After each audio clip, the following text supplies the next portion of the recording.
I haven't done this in a while. Apparently there's a debate tonight. Why? I'm interested. I don't know.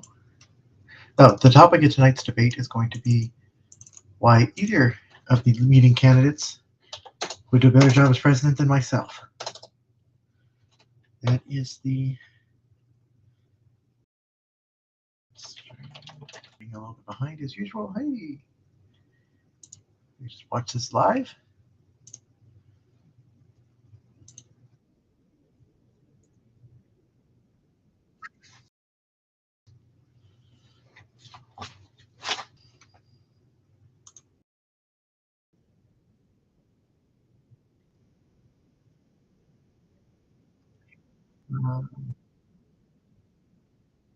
I'm also using new streaming software.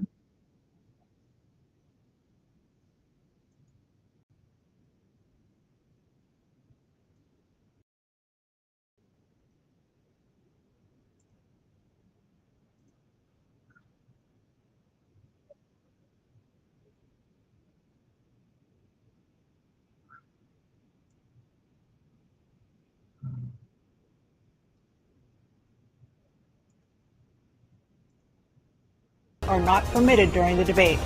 By accepting our invitation to debate, both candidates and their campaigns agreed to accept these rules. Now, please welcome the 46th President of the United States, Joe Biden. Okay. Folks, how are you? This seems to be working. I'm not really sure. Hopefully you can all see it. I'm just checking. Great to be here. Thank you. Test page here. Make sure And please welcome the 45th President of the United States, Donald Trump. Oh, that sounds so funny. Yeah, topic today. Why are either of these two candidates better suited to be president this next term specifically than Gentlemen, myself? thanks so much for being here. Let's begin the debate, and let's start with the issue that voters consistently say is their top concern, the economy. President Biden, inflation has slowed, but prices remain high. Since you took office, the price of essentials has increased. For example, a basket of groceries that cost $100 then now costs more than $120. And typical home prices have jumped more than 30%. What do you say to voters who feel they are worse off under your presidency than they were under President Trump? We got to take a look at what I was left when I became president, what Mr. Trump left me. We had an economy that was in free fall. The pandemic was so badly handled. Many people were dying. All he said was, it's not that serious. Just inject a little bleach into your arm. You'll be all right. The economy collapsed. There were no jobs. Unemployment rate rose to 15%. It was terrible. And so what we had to do is try to put things back together again. And that's exactly what we began to do. We created 15,000 new jobs. We brought out a position where we have 800,000 new manufacturing jobs. But there's more to be done. There's more to be done. Working class people are still in trouble. I come from Scranton, Pennsylvania. I come from a household where the kitchen table, if the things weren't able to be met during the month, it was a problem. Price of eggs, the price of gas, the price of housing, the price of a whole range of things. That's why I'm working so hard to make sure I deal with those problems. And we're going to make sure that we reduce the price of housing. We're going to make sure we build 2 million new units. We're going to make sure we cap rents so corporate greed can't take over. The combination, what I was left with in corporate greed, is the reason why we're in this problem right now. In addition to that, we're in a situation where if you take a look at all that was done in his administration, he didn't do much at all. By the time he left, there were things that were in chaos, literally chaos. And so we put things back together. We created, I said, those jobs. We make sure we had a situation where we brought down the price of prescription drugs, which is amazing, to $15 for a insulin, which is $400. No senior has to pay more than $200 for any drug, all the drugs they can include beginning next year. In a situation we're going to make that available to everybody, to all Americans. So we're working to bring down the price of around the kitchen table, and that's what we're going to get done. Thank you. President Trump? We have the greatest economy in the history of our country. We have never done so well. Everybody was amazed by it. Other countries were copying us. We got hit with COVID. And when we did, we spent the money necessary so we wouldn't end up in a Great Depression, the likes of which we had in 1929. by the time we finished. So we did a great job. We got a lot of credit for the economy, a lot of credit for the military, and no wars and so many other things. Everything was rocking good. But the thing we never got the credit for, and we should have, is getting us out of that COVID mess. He created mandates that was a disaster for our country. But other than that, we had given them back a country where the stock market actually was higher than pre-COVID, and nobody thought that was even possible. The only jobs he created are for illegal immigrants and bounce-back jobs, a bounce-back from the COVID. He has not done a good job. He's done a poor job, and inflation's killing our country. It is absolutely killing us. Thank you. President Biden? Well, look, the greatest economy in the world, he's the only one who thinks that, I think. I don't know anybody else who thinks he had the greatest economy in the world. And, you know, the fact of the matter is that we found ourselves in a situation where his economy, he rewarded the wealthy. He had the largest tax cut in American history, $2 trillion. He raised a deficit larger than any president has in any one term. He's the only president other than Herbert Hoover who's lost more jobs than he had when he began, since Herbert Hoover. The idea that he did something that was significant. And the military, you know, when he was president, they were still killing people in Afghanistan. He didn't do anything about that. When he was president, we were still finding ourselves in a position where you had a notion that we were this safe country. The truth is, I'm the only president this century that doesn't have this decade, that doesn't have any troops dying anywhere in the world like he did. President Trump, I want to follow up if I can. Am I allowed to respond to him? Well, I'm going to ask you a follow-up. You can do whatever you want with the minute that we give you. I want to follow up. You want to impose a 10% tariff on all goods coming into the U.S. How will you ensure that that doesn't drive prices even higher? It's not going to drive them higher. It's just going to cost countries that have been ripping us off for years, like China and many others, in all fairness to China. It's going to just force them to pay us a lot of money, reduce our deficit tremendously, and give us a lot of power for other things. But he made a statement. The only thing he was right about is I gave you the largest tax cut in history. I also gave you the largest rate in history. That's why we had all the jobs. And the jobs went down and then they bounced back, and he's taking credit for bounce back jobs. You can't do that. He also said he inherited 9% inflation. Now, he inherited almost no inflation, and it stayed that way for 14 months. And then it blew up under his leadership because they spent money like a bunch of people that didn't know what they were doing, and they don't know what they were doing. It was the worst, probably the worst administration in history. There's never been. And as far as Afghanistan is concerned, I was getting out of Afghanistan, but we were getting out with dignity, with strength, with power. He got out. It was the most embarrassing day in the history of our country's life. President Trump. Oh, how did I lose my stream here? $4.3 trillion in new debt. So, former President Trump, many of the tax cuts that you signed into law are set to expire next year. You want to extend them and go even further, you say.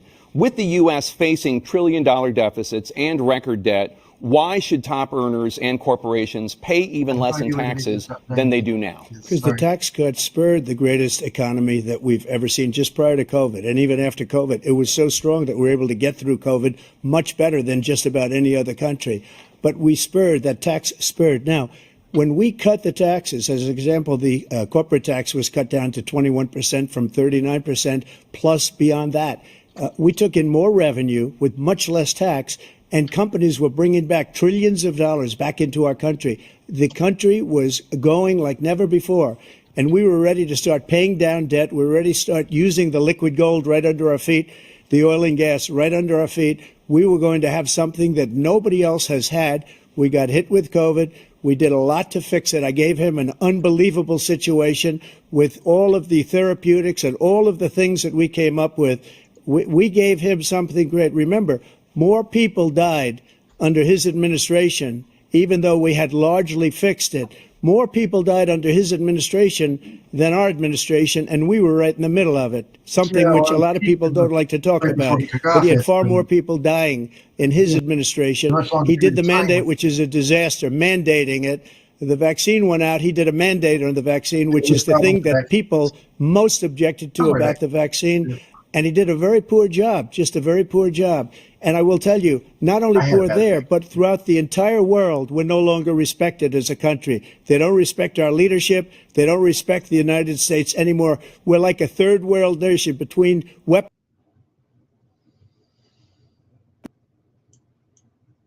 What? What? They've lost feed there.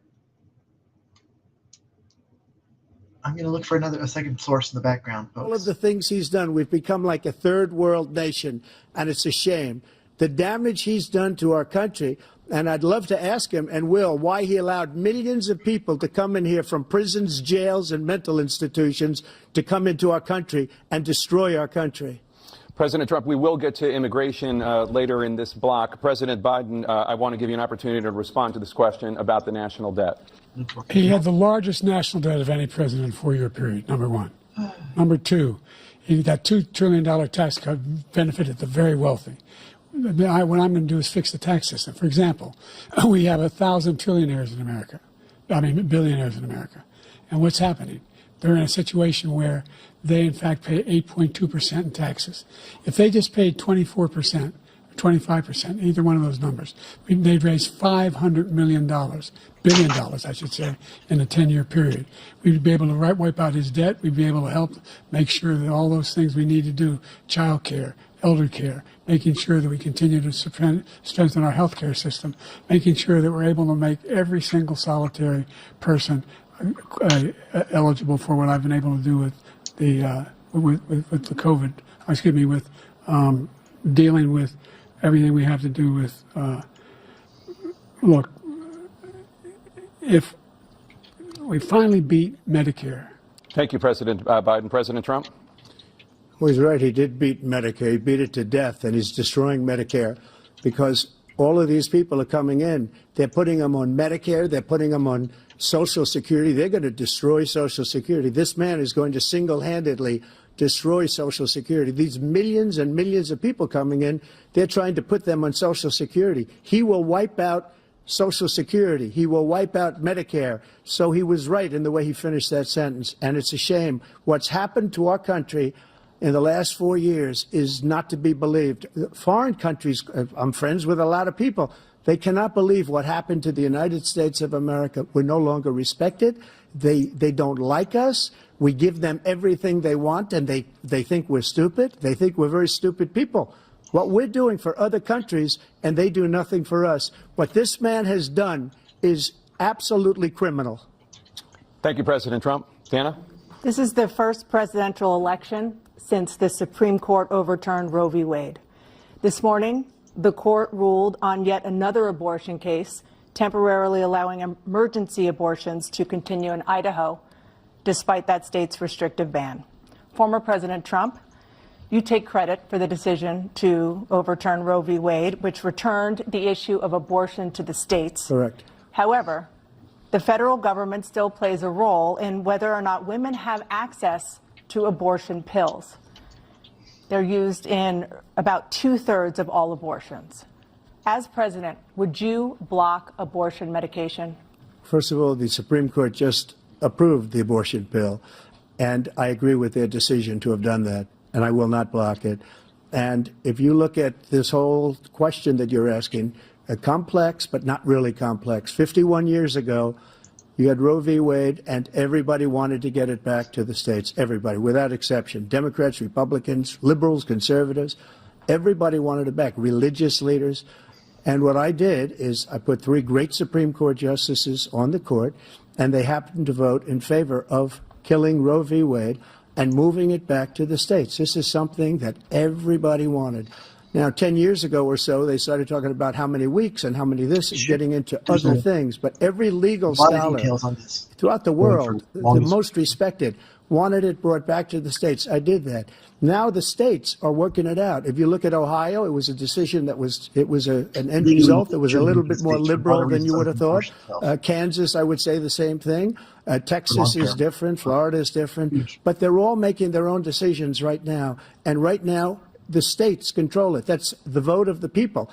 Like Ronald Reagan, I believe in the exceptions. I am a person that believes. And frankly, I think it's important to believe in the exceptions. Some people, you have to follow your heart. Some people don't believe in that. But I believe in the exceptions for rape, incest, and the life of the mother. I think it's very important. Some people don't. Follow your heart. But you have to get elected also. And because that has to do with other things. You got to get elected. The problem they have is they're radical because they will take the life of a child in the 8th month, the 9th month, and even after birth. After birth, if you look at the former governor of Virginia, he was willing to do this. He said, we'll put the baby aside and we'll determine what we do with the baby, meaning we'll kill the baby. Some up to 2 years. What happened is we brought it back to the states, and the country is now coming together on this issue. It's been a great thing. Thank you. President Biden? It's been a terrible thing. More open discussion without people arguing. The fact with each is other, that just the throwing vast hate majority of and shouting the same constitutional thing. scholars supported Roe when it was decided. Supported Roe. Very good points on this. And that's Yeah, this whole idea that discussion. they're all against it is just ridiculous. And this is the guy who says the state should be able to have it. We're in a state where in 6 weeks, you don't even know whether you're pregnant or not, but you cannot see a doctor, and have him decide on what your circumstances are, whether you need help. The idea that states are able to do this is a little like saying we're going to turn civil rights back to the states, let each state have a different rule. Look, there's so many young women who have been, including a young woman who just was murdered, and he went to the funeral. The idea that she was murdered by an immigrant coming in to talk about that. But here's the deal: there's a lot of young women are being raped by their in-laws, by their spouses, brothers and sisters, it's just ridiculous, and they can do nothing about it. And they try to arrest them when they cross state lines. Thank you. There have been many young women murdered by the same people he allows to come across our border. We have a border that's the most dangerous place anywhere in the world, considered the most dangerous place anywhere in the world. And he opened it up, and these killers are coming into our country, and they are raping and killing women. And it's a terrible thing. As far as the abortion is concerned, it is now back with the states. The states are voting. In many cases, it's frankly a very liberal decision. In many cases, it's the opposite. But they're voting, and it's bringing it back to the vote of the people, which is what everybody wanted, including the founders, if they knew about this issue, which, frankly, they didn't. But they would have. Everybody wanted brought back. Ronald Reagan wanted it brought back. He wasn't able to get it. Everybody wanted it brought back, and many presidents had tried to get it back. I was the one to do it. And again, this gives it the vote of the people, and that's where they wanted it. Every legal scholar wanted it that way. Staying on the topic of abortion, President Biden, 7 states, I'll let you do that. This is the same topic. 7 states have no legal restrictions on how far into a pregnancy a woman can obtain an abortion. Do you support any legal limits on how late a woman should be able to terminate a pregnancy? I supported Roe v. Wade, which had 3 trimesters. The first time is between the woman and the doctor. Second time is between the doctor and an extreme situation. The third time is between the doctor, between the woman and the state. The idea that the politicians, that the founders wanted the politicians to be the ones making decisions about women's health is ridiculous. That's the last. No politician should be making that decision. A doctor should be making those decisions. That's how it should be run. That's what you're going to do. And if I'm elected, I'm going to restore Roe v. Wade. So that means he can take the life of the baby in the 9th month and even after birth, because some states, Democrat run, take it after birth. Again, the former governor of Virginia, put the baby down, then we decide what to do with it. So he's willing to, as we say, rip the baby out of the womb in the 9th month and kill the baby. Nobody wants that to happen, Democrat or Republican. Nobody wants it to happen. That is simply not true. The Roe v. Wade does not provide for that. That's not the circumstance. Only if a woman's life is in danger, she's going to die. That's the only circumstance in which that can happen. But we are not for late-term abortion, period. Period.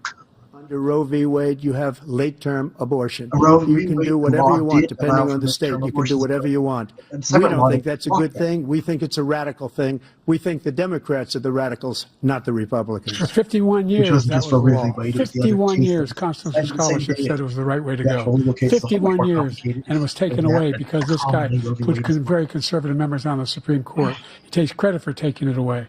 What's he going to do? What's he going to do? In fact, if the MAGA Republicans, he gets elected, and the MAGA Republicans control the Congress, and they pass a universal ban on abortion, period, across the board at 6 weeks or 7 or 8 or 10 weeks, something very, very conservative. Is he going to sign that bill? I'll veto it. He'll sign it. Thank you. Let's turn now to the issue of immigration and border security. President Biden, a record number of migrants have illegally crossed the southern border on your watch.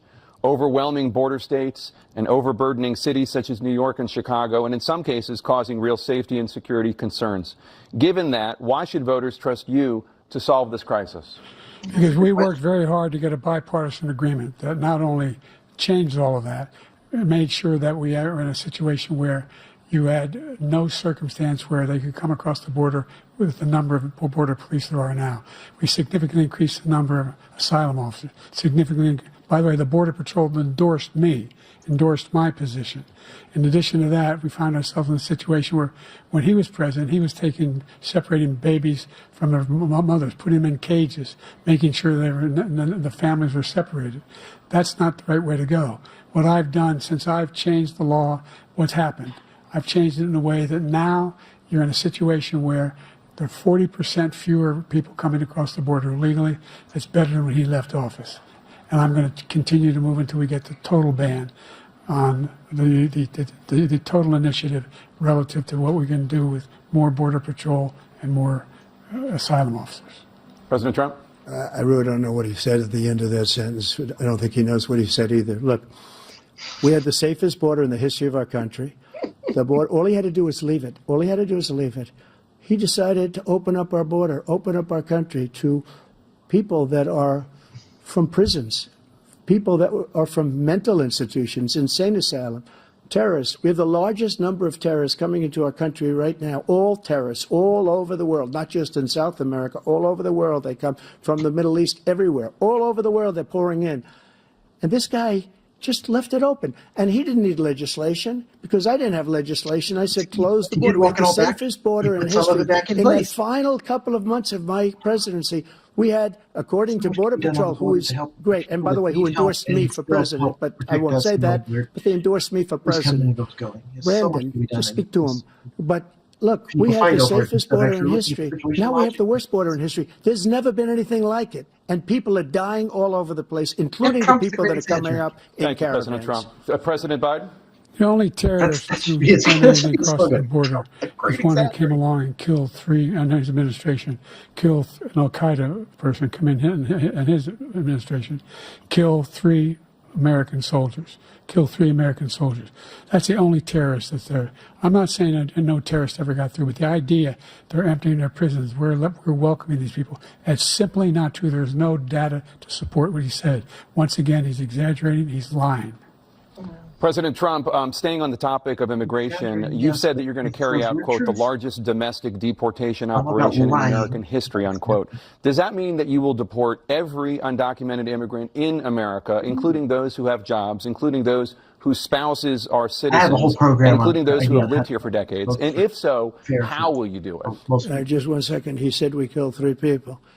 The people we killed are al-Baghdadi and Soleimani, the 2 greatest terrorists, biggest terrorists anywhere in the world, and it had a huge impact on everything, not just border, on everything. He's the one that killed people with the bad water, including hundreds of thousands of people dying, and also killing our citizens when they come in.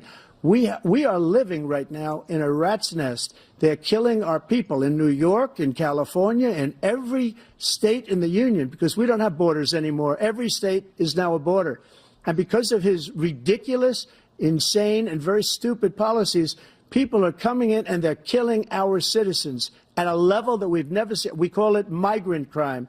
I call it Biden migrant crime. They're killing our citizens at a level that we've never seen before. And you're reading it like these 3 incredible young girls over the last few days. One of them, I just spoke to the mother, and he just had the funeral for this girl, 12 years old. This is horrible what's taken place. What's taken place in our country, we're literally an uncivilized country now. He doesn't want it to be. He just doesn't know. He opened the borders. Nobody's ever seen anything like.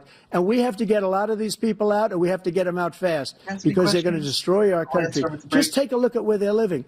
They're living in luxury hotels in New York City and other places. Our veterans are on the street. They're dying because he doesn't care about our veterans. He doesn't care. He doesn't like the military at all, and he doesn't care about our veterans. Nobody been worse. I had the highest approval rating for veterans taking care of the VA. He has the worst. He's gotten rid of all the things that I approved, choice that I got through Congress, all of the different things I approved, they abandoned. We had by far the highest, and now it's down in less than half because he's done all these great things that we did, and I think he did it just because I approved it, which is crazy. But he has killed so many people at our border by allowing all of these people to come in. And it's a very sad day in America. President Biden, you have the mic. Every single thing you said is a lie. Every single one. For example, veterans are a hell of a lot better off since I passed the PACT Act. 1 million of them now have insurance, and their families have it. Their families have it because what happened, whether it was Agent Orange or burn pits, they're all being covered now. And he opposed, his group opposed that. We're also in a situation where we have great respect for veterans. My son spent a year in Iraq, living right next to one of those burn pits, came back with stage 4 glioblastoma.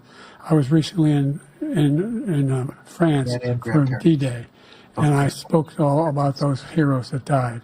I went to the World War II cemetery, World War I cemetery he refused to go to. He was standing with his 4-star general, and he told me, he said, I don't want to go in there because they're a bunch of losers and suckers. My son was not a loser, was not a sucker. You're the sucker. You're the loser. President Trump? First of all, that was a made-up quote, suckers and losers. They made it up. It was in a third-rate magazine that's failing, like many of these magazines. He made that up. He put it in commercials. We've notified him. We had 19 people that said I didn't say it. And think of this. Who would say I'm at a cemetery or I'm talking about our veterans? Because nobody's taken better care. I'm so glad this came up, and he brought it up. There's nobody that's taken better care of our soldiers than I have. To think that I would, in front of generals and others, say suckers and losers. We have 19 people that said it was never said by me. It was made up by him, just like Russia was made up, just like the 51 intelligence agents are made up, just like the new thing with the 16 economists are talking. It's the same thing. 51 intelligence agents said that the laptop was Russia disinformation. It wasn't. That came from his son, Hunter. It wasn't Russia disinformation. He made up the suckers and losers, so he should apologize to me right now. 4-star general standing to your side who was on your staff who said you said it, period. That's number one. And number two, the idea that I have to apologize to you for anything along the line.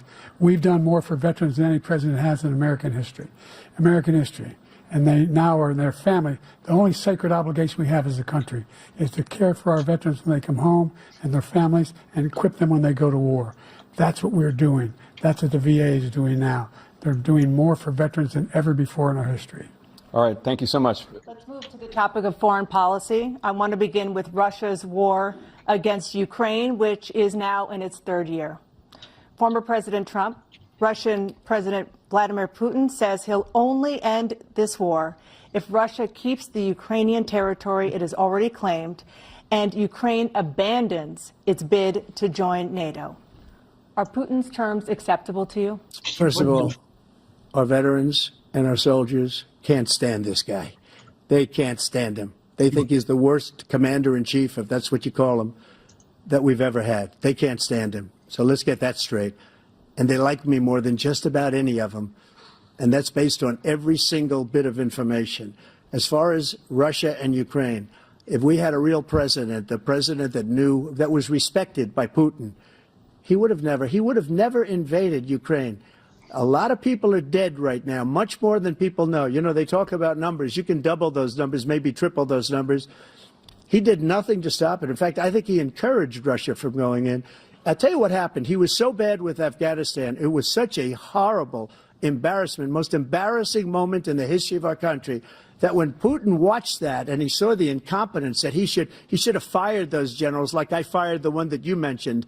And so he's got no love lost. But he should have fired those generals. No general got fired for No, the those most terms are embarrassing not moment in the history of our country, Why are you doing Afghanistan, that? You're so where we upset left by Ukraine. billions of dollars of equipment behind. We lost 13 beautiful soldiers, and 38 soldiers were obliterated. And by the way, we left people behind, too. We left American Afghanistan citizens for? Oh, behind. absolutely. When Putin saw that, he said, you know what? I think we're going to go in and maybe take this was his dream. I talked to him about it, his dream. The difference is he never would have invaded Ukraine. Never.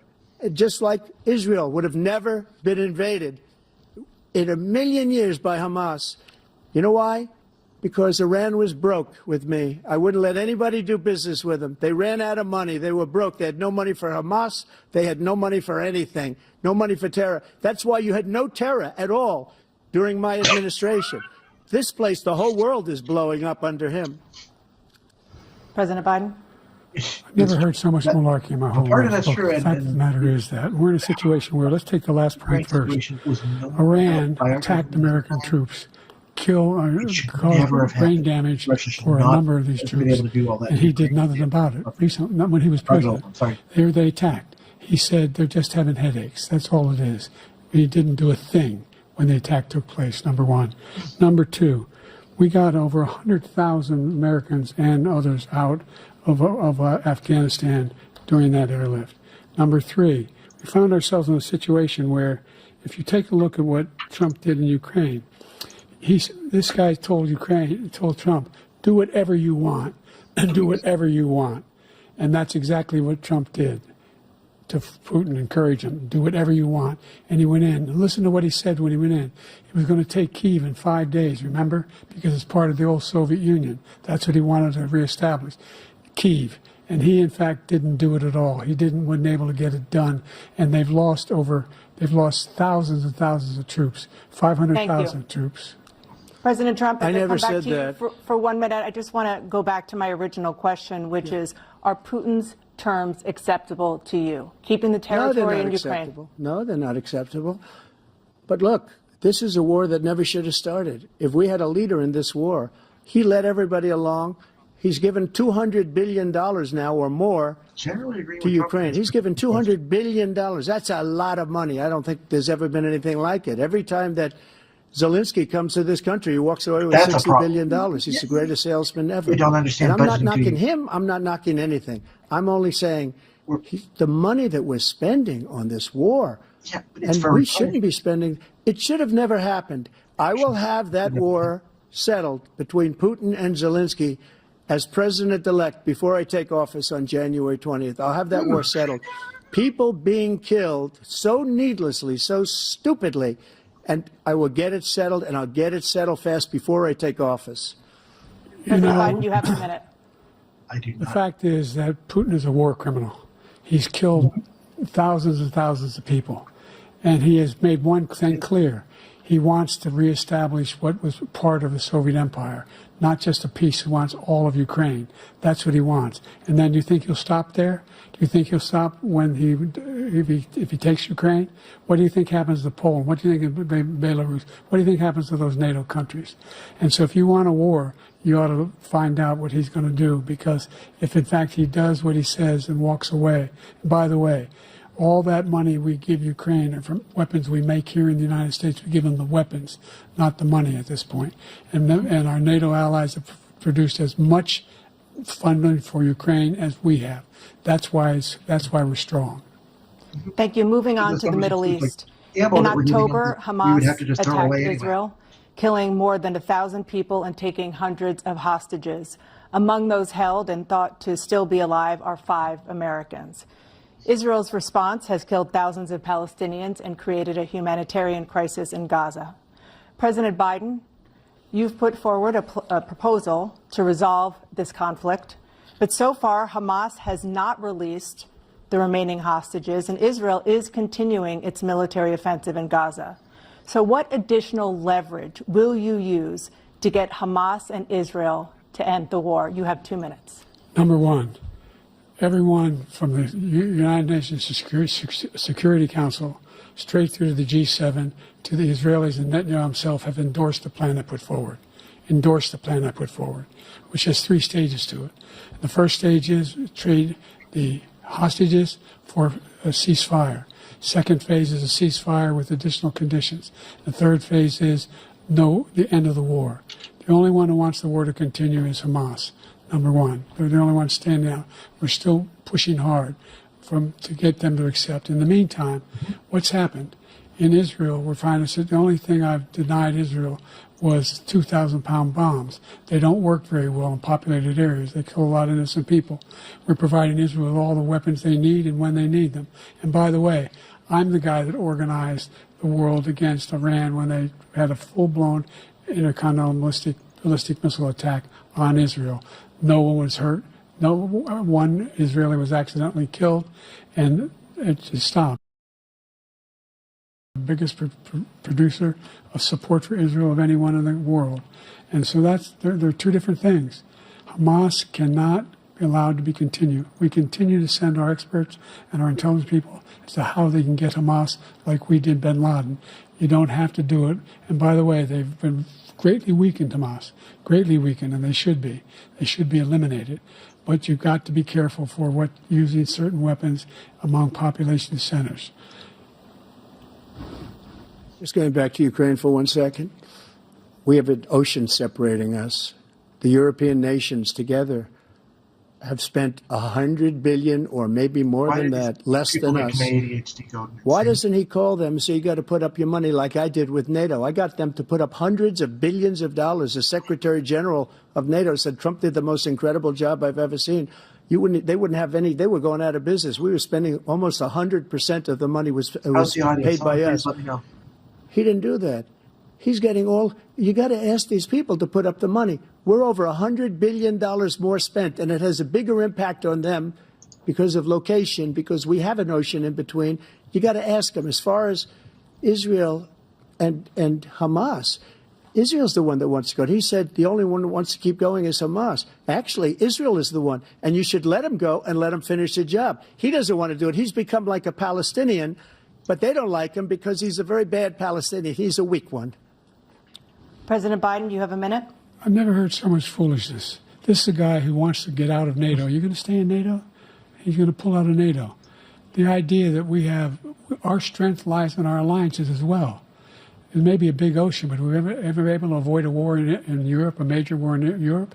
What happens if, in fact, you have Putin continue to go into NATO?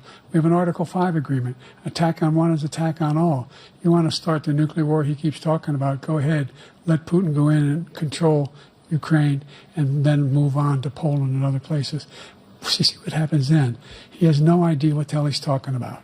And by the way, I got 50 other nations around the world to support Ukraine, including Japan and South Korea, because they understand that this kind of dislocation has a serious threat to the whole world peace. No major war in Europe has ever been able to be contained just to Europe. Mm-hmm. President Trump, just to follow up, would you support the creation of an independent Palestinian state in order to achieve peace in the region? I'd have to see, but before we do that, the problem we have is that we spend all the money. So they kill us on trade. I made great trade deals with the European nations. Because if you add them up, they're about the same size economically. Their economy is about the same size as the United States. And they were no cars. They don't want anything that we have, but we're supposed to take their cars, their food, their everything, their agriculture. I changed that. But the big thing I changed is they don't want to pay. And the only reason that he can play games with NATO is because I got them to put up hundreds of billions of dollars. I said, and he's right about this, I said, no, I'm not going to support NATO if you don't pay. They asked me that question, would you guard us against Russia at a very secret meeting of the 28 states at that time, nations at that time? And they said, no, if you don't pay, I won't do that. And you know what happened? Billions and billions of dollars came flowing in the next day and the next months. But now we're in the same position. We're paying everybody's bills. Let's turn to the issue of democracy. Former President Trump, I want to ask you about January 6, 2021. After you rallied your supporters that day, some of them stormed the Capitol to stop the constitutionally mandated counting of electoral votes. As president, you swore an oath to, quote, preserve, protect, and defend, unquote, the Constitution. What do you say to voters who believe that you violated that oath through your actions and inaction on January 6th and worry that you'll do it again? Well, I don't think too many believe that. And let me tell you about January 6th. On January 6th, we had a great border. Nobody coming through, very few. On January 6th, we were energy independent. On January 6th, we had the lowest taxes ever. We had the lowest regulations ever. On January 6th, we were respected all over the world. All over the world, we were respected. And then he comes in, and we're now laughed at. We're like a bunch of stupid people. That what happened to the United States' reputation under this man's leadership is horrible, including weaponization, which I'm sure at some point you'll be talking about, where he goes after his political opponent because he can't beat him fair and square. You have 80 seconds left. My question was, what do you say to those voters who believe that you violated your constitutional oath through your actions and inaction on January 6, 2021, and worry that you'll do it again? Well, I didn't say that to anybody. I said peacefully and patriotically. And Nancy Pelosi, if you just watched the news from 2 days ago, on tape to her daughter, who's a documentary filmmaker, they say, but she's saying, oh, no, it's my responsibility. I was responsible for this. Because I offered her 10,000 soldiers or National Guard, and she turned them down. And the mayor in writing, by the way, the mayor, in writing, turned it down, the mayor of D.C. And it's true. They turned it down. I offered 10,000 because I could see, I had virtually nothing to do. They asked me to go make a speech. I could see what was happening. Everybody was saying they're going to be there on January 6th. They're going to be there. And I said, you know what? There's a lot of people coming. You could feel it. You could feel it, too, and you could feel it. And I said, they ought to have some National Guard or whatever. And I offered it to her. And she now admits that she turned it down. And it was the same day she was, I don't know, you can't be very happy with her daughter because it made her into a liar. She said, I take full responsibility for January 6th. President Biden? Look, he encouraged those folks to go up on Capitol Hill, number one. I sat in that dining room off the Oval Office. He sat there for 3 hours watching, begging, being begged by his vice president and a number of his colleagues on the Republican side as well to do something, to call for a stop, to end it. Instead, they talked about these people being patriots and great patrons of America. In fact, he says he'll now forgive them for what they've done. They've been convicted. He says he wants to commute their sentences and say that no. But he went to every single court in the nation. I don't know how many cases, scores of cases, including the Supreme Court. And they said, no, this guy is responsible for doing what was done. He did do a damn thing. And these people should be in jail. And they should be the ones who are being held accountable. And he wants to let them all out. And now he says if he loses again, such a whiner that he is, that it could be a bloodbath. Thank you, President Biden. President Trump? What they've done to some people that are so innocent, you ought to be ashamed of yourself. What you have done, how you've destroyed the lives of so many people. When they ripped down Portland, when they ripped down many other cities, you go to Minnesota, Minneapolis, what they've done there, with the fires all over the city. If I didn't bring in the National Guard, that city would have been destroyed. When you look at all of they took over big chunks of Seattle. I was all set to bring in the National Guard. They heard that. They saw them coming, and they left immediately. What he said about this whole subject is so off. Peacefully patriotic. One other thing. The Unselect Committee, which is basically two horrible Republicans that are all gone now, out of office, and Democrats, all Democrats, they destroyed and deleted all of the information they found because they found out we were right. We were right. And they deleted and destroyed all of the information. They should go to jail for that. If a Republican did that, they'd go to jail. Thank you, President Trump. President Biden, I want to give you a minute. The only person on this stage is a convicted felon is the man I'm looking at right now. And the fact of the matter is, what he's telling you is simply not true. The fact is that there was no effort on his part to stop what was going on up in Capitol Hill. And all those people, every one of those who were convicted, turned over desks, turned them over statues. The idea that those people are patriots? Come on. When I asked him the first two debates we had, first time around, I said, will you denounce the Proud Boys? He said, no, I'll tell them to stand by. The idea he's refusing, will you denounce these guys? Will you denounce the people we're talking about now? Will you denounce the people who attacked that Capitol? What are you going to do? I'm going to give you a minute, President Trump, for a follow-up question I have.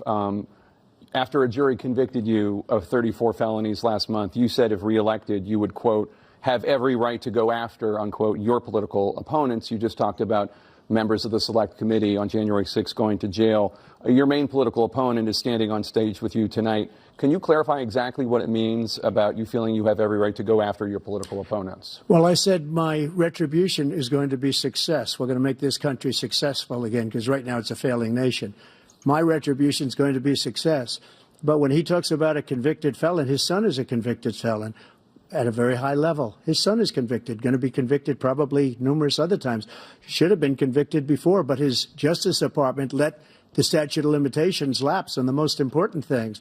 But he could be a convicted felon as soon as he gets out of office. Joe could be a convicted felon with all of the things that he's done. He's done horrible things. All of the death caused at the border, telling the Ukrainian people that we're going to want $1 billion or you change the prosecutor.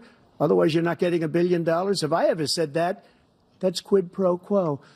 That we're not going to do anything. We're not going to give you $1 billion unless you change your prosecutor having to do with the son. This man is a criminal. This man, you're lucky. You're lucky. I did nothing wrong. We'd have a system that was rigged and disgusting. I did nothing wrong. Thank you, President Trump. President Biden, you have said, I'm coming right to you, sir. You want to respond? Go ahead. I'll give you a minute to respond. The idea that I did anything wrong relative to what you're talking about is outrageous. It's simply a lie, number one. Number two, the idea that you have a right to seek retribution against any American just because you're president is wrong. It's simply wrong. No president's ever spoken like that before. No president in our history has spoken like that before. Number three, the crimes that you are still charged with, and think of all the civil penalties you have. How many billions of dollars do you owe in civil penalties for molesting a woman in public, for doing a whole range of things, of having sex with a porn star on the night while your wife was pregnant? I mean, what are you talking about? You have the morals of an alley cat. Give you a minute, sir. I didn't have sex with a porn star, number one. Number two, that was a case that was started and moved. They moved a high-ranking official, a DOJ, into the Manhattan DA's office to start that case. That case is going to be appealed and won. We had a very terrible judge, a horrible judge, Democrat. The prosecutor were all high-ranking Democrats, appointed people, and both the civil and the criminal. He basically went after his political opponent because he thought it was going to damage me. But when the public found out about these cases, because they understand it better than he does, he has no idea what these cases are. But when they found out about these cases, you know what they did? My poll numbers went up, way up. You know that because you're reporting it. And we took in more money in the last 2 weeks than we've ever taken in the history of any campaign. I don't think any campaign has ever taken. Hundreds of millions of dollars came pouring in because the public knows it's a scam, and it's a guy that's after his political opponent because he can't win fair and square. Thank you, President Trump. President Biden, you have said, quote, Donald Trump and his MAGA Republicans are determined to destroy American democracy. Do you believe that the tens of millions of Americans who are likely to vote for President Trump will be voting against American democracy? The more they know about what he's done, yes. The more they know about what he's done. And there's a lot more coming. He's got a lot of cases down the road coming around. He's got a whole range of issues he has to face. I don't know what the juries will do, but I do know he has a real problem. And so the fact that, could you ever think you heard any president say that I'm going to seek retribution? Do you ever hear any president say that I thought Hitler had some good ideas? What got me involved to run in the first place after my son had died, I decided in Iraq, because of Iraq, I said I wasn't going to run again until I saw what happened in Charlottesville, Virginia. People coming out of the woods carrying swastikas on torches, and singing the same anti-Semitic bile they sang when back in Germany. And the young woman got killed. I spoke to the mother, and they asked him, they said, what do you think of those people? The ones who got killed, the one who tried to stop it, and the ones, he said, I think they're fine people on both sides. What American president would ever say, Nazis coming out of fields carrying torches, singing the same anti-Semitic bile, carrying swastikas, were fine people? This is a guy who says Hitler's done some good things. I'd like to know what they are. The good things Hitler's done, that's what he said. This guy has no sense of American democracy. President Trump. Jake, both of you know that story has been totally wiped out because when you see the sentence, it said 100% exoneration on this. So he just keeps it going. He says he ran because of Charlottesville. He didn't run because of Charlottesville. He ran because it was his last chance. He's not equipped to be president. You know it, and I know it. It's ridiculous. We have a debate. We're trying to justify his presidency. His presidency, he's without question the worst president, the worst presidency in the history of our country. We shouldn't Without be having question. a debate about it. There's Nixon? nothing to debate. He made up the Charlottesville story, and you'll see it's debunked all over the place. Every anchor has, every reasonable anchor has debunked it. And just the other day, it came out where it was fully debunked. It's a nonsense story. He knows that, and he didn't run because of Charlottesville. He used that as an excuse to run. President Biden. And debunked. It happened. All you have to do is listen to what was said at the time. And the idea that somehow that's the only reason I ran. I ran because I was worried a guy like this guy could get elected. If he thought they were good people coming out of that forest, carrying those woods, carrying those torches, then he didn't deserve to be president. Didn't deserve to be president at all. And the idea that he's talking about all this being fabricated, we saw with our own eyes. We saw what happened on January 6th. We saw the people breaking through the windows. We saw people occupying his own vice president. Look, there's a reason why 40 of his 44 top cabinet officers refused to endorse him this time. His vice president hasn't endorsed him this time. So why? Why? They know him well. They serve with him. Why are they not endorsing him? Thank you, President Biden. We're going to be right back with more from the CNN presidential debate. Okay. Folks, we have, that is the debate right now. It's being simulcast on CNN. Or CNN simulcast on something. It's like that little blank there. Simulcast on me watching. I haven't seen any questions come across. The sun's starting to get in my eyes as it sets in the west here. The more I watch this, I still am amazed that either of these people are quote unquote two choices. Honestly, we have as many choices as we want to have, as long as we can get support behind them. You just have to get the right elections, the right people on ballots to get the right electors set up because of the way our electoral college works. There is still time, folks. These are the presumptive Republican candidate and the presumptive Democratic candidate because they haven't had their conventions and that I've seen, unless I just completely blanked out. I mean, that's always a possibility, the way things have been going for me the past few months. But really, these two, the choices, Republican candidate and the Democrat candidate, are traditional for a long time been the top two. But remember, my cousin Lincoln was originally part of the Whig Party. Whig Party was the big one in the United States until that fell apart, and President Lincoln helped form the Republican Party, and that's where we are today. And I was a big supporter of Republican Party all of my life. I was registered for a Republican first thing when I turned 18. That's what my family was. That was what I believed. I did not believe in the Democratic platform at all, although I didn't completely believe in the Republican platform either. I'm very much I say conservative liberal. I want things to move forward. I have a lot of liberal ideas, but I want to take the approach conservatively and don't rush into things. Seriously, folks, we can do a whole lot better in this country. We have done better in this country. We can do better again. We will do better again if we just work together. Stop the hate. Stop focusing on fighting each other and start looking at what we can agree with. Let's start there and move forward from that spot. There is a whole lot that we can be doing to help this country. Oh, they've touched about Ukraine. That's one of my big things. Ukraine, we should have been supporting them solidly from the beginning before Russia invaded. And no, Russia should not have access to the territories they've claimed. They're trying to reform the USSR. They look at themselves as the USSR. Most of the USSR success was actual Ukrainian people.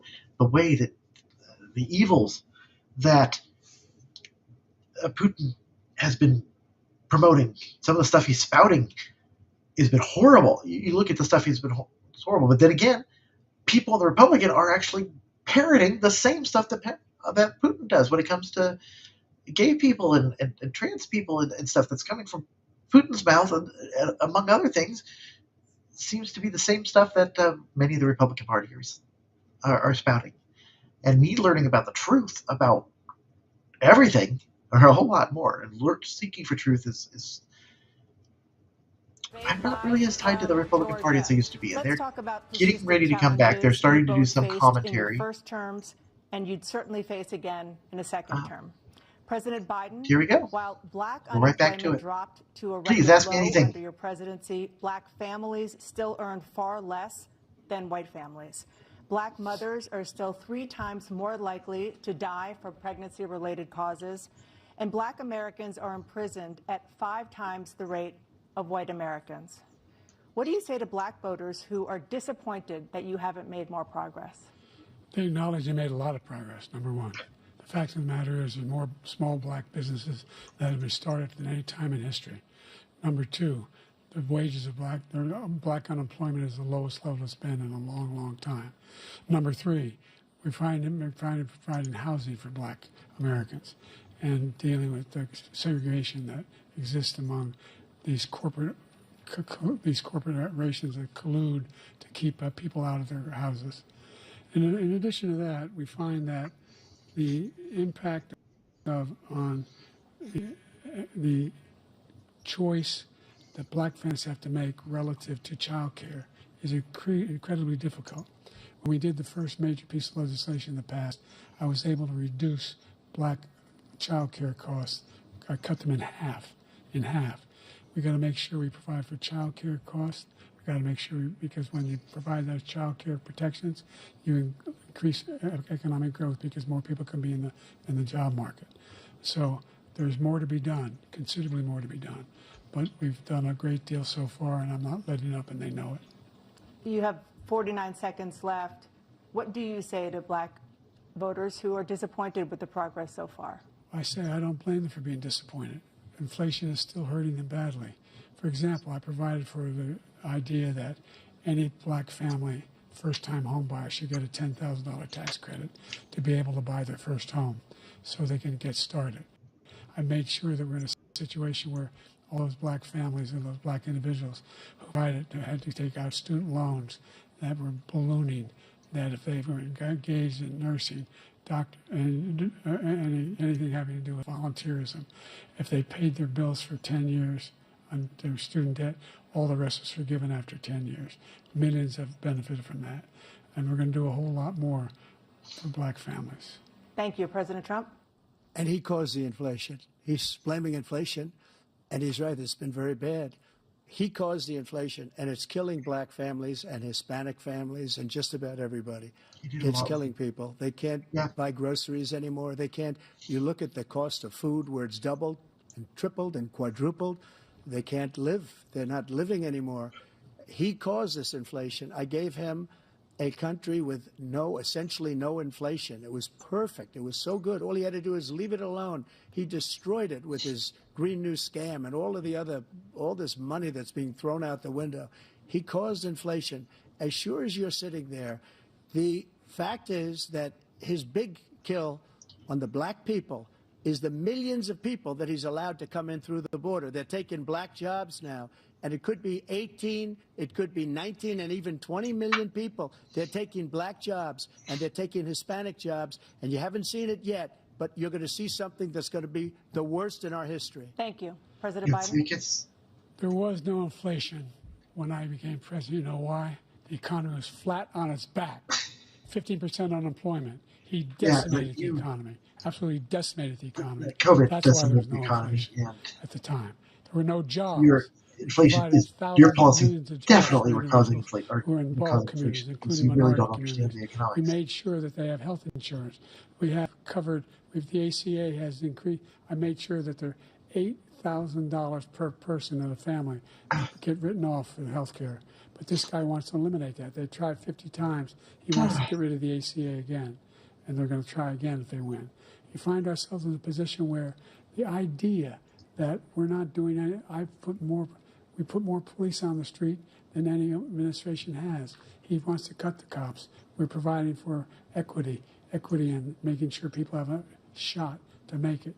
There's a lot going on, but in inflation, he caused it by his tremendous malfeasance in the way he handled the pandemic. Thank you. Another persistent challenge is the climate crisis. 2023 was the hottest year in recorded history, and communities across the country are confronting the devastating effects of extreme heat, intensifying wildfires, stronger hurricanes, and rising sea levels.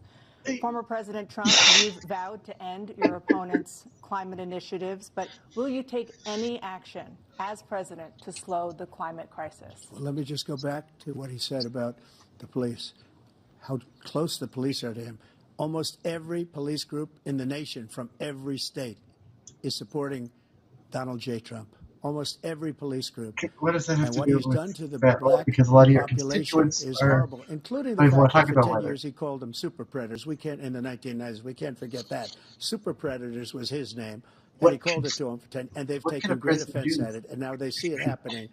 But when they see what I did for criminal justice reform and for the historically gets really black well, what are you going to do? colleges Well, and it's universities, it's where I politics funded in the first them and got place. them all funded, and the They're opportunity gonna zones change no with matter what we do. Tim, No as you point. know, Tim Scott was incredible. He did a great job. Great He's senator off from South Carolina. distracting. He came to me with the idea, and it was a great idea. It's one of the most successful economic development acts ever in the country, opportunity zones. And the biggest beneficiary are blacks. And that's why we have the best numbers with them in maybe ever. They're saying ever. I read this morning where ever, the best numbers. He's lost much of the black population because he's done a horrible job for black people. He's also done a horrible job for Hispanics. But wait till you see these millions of people pouring into our country, and they're going to take the jobs. And it's already started, and you haven't seen anything yet. It's a disaster. You've 38 seconds left. President Trump, will you take any action as president to slow the climate crisis? So I want absolutely immaculate clean water, and I want absolutely clean air, and we had it. We had H2O. We had the best numbers ever, and we were using all forms of energy, all forms, everything. And yet, during my 4 years, I had the best environmental numbers ever. And my top environmental people gave me that statistic just before I walked on the stage, actually. I don't know where the hell he's been. The idea that anything he said is true. I've passed the most extensive climate change legislation in history. But what are you doing to climate change? We find ourselves, and by the way, don't understand. black colleges. I came up with $15 billion for HBCUs, historic black universities. Money is not the. because they don't have those. They don't have. That's the kind of problem. Is you keep contributors. the only thing anybody has is money, and you give it to build countries. these laboratories and all like. Any black becomes a student is big capable mess. in college of doing any white student can do. They just have the money, but now they'll be able to get those jobs in high tech. We're in a situation where the idea that he is claiming to have done something that had the cleanest water, he hadn't done a damn thing for the environment. He pulled out of the Paris Peace Accord, Climate Accord. I immediately joined it because if we reach 1.5 degrees Celsius at any one point, there's no way back. The only existential threat to humanity is climate change, and he didn't do a damn thing about it. He wants to undo all that I've done. The Paris Accord was going to cost us $1 trillion, and China nothing, and Russia nothing, and India nothing. It was a ripoff of the United States. And I ended it because I didn't want to waste that money because they treat us horribly. We were the only ones. It was costing us money. Nobody else was paying into it. And it was a disaster. But everything that he said just now, I'll give you an example. I heard him say before insulin. I'm the one that got the insulin down for the seniors. I took care of the seniors. What he's doing is destroying all of our medical programs because the migrants coming in, they want everybody. And look, I have the biggest heart in the state. I guarantee you that. And I want to take care of people. But we're destroying our country. They're taking over our schools, our hospitals, and they're going to be taking over Social Security. He is destroying Social Security, Medicare, and Medicaid. Why are we fearmongering? The idea is that we, in fact, we were the only ones of consequence who were not members of the Paris Accord.